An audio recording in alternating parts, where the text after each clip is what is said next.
এক মিনিট, হ্যাঁ এই বর্তমান বর্তমান বর্তমান বর্তমান এত চেঁচাচ্ছ কেন?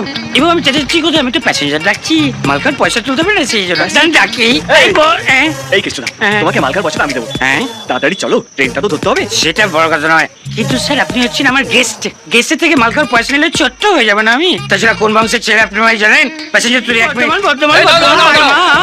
বর্ধমান যাবো, 3 জন আছে, হবে? হ্যাঁ বর্ধমান হাওড়া শিয়ালদা সব হয়ে যাবে। দুটো সুটকি মাল ভেতরে বসুন, এই হুঁচকা পিছনে তুই পেছনে বস। উঠতে আমি এসো। পেছনে বস। তো কত কিসের উফ, কত। আরে বসার জায়গা। আরে জায়গা আছে, অনেক জায়গা আছে। উফ। কাকু লাগলে উপ করবে না। ও আসতে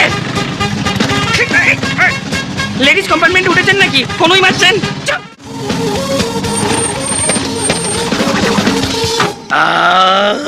এই, এ কোথায় নামালে? এটা বর্ধমান, এ তো গুড়া। বর্ধমান কি? যেতে তো এখনো অনেক সময় লাগবে। বাবাজি বাবাজি বাবা, হাউস পিন্ডি সবে দেখি, টাকা দিন। কত সব মাতালের দল, কত টাকা দিতে হবে? সেটা বড় নয়, তিনজনে মিলে আপনি আমায় মাল্লা চাকরি খরচ মিলে আপনি দিন 100 টাকা দিন। দাদা, দাদা, পেছনে তো ছোট নেই। না, কোথায় গেল? সেটা আমি কি করে জানবো? আশ্চর্য, দেখেন নি লেখা থাকে যে মাল্যের দায়িত্ব আরোহীর। পেছনে বসেছিল, হয়তো ঝাঁকুনিকে দিঘি থেকে পড়ে গেছে। যান দুপা পিছিয়ে মাটি থেকে কুড়িয়ে ধুলে ঝেড়ে বাড়ি নিয়ে যান। কি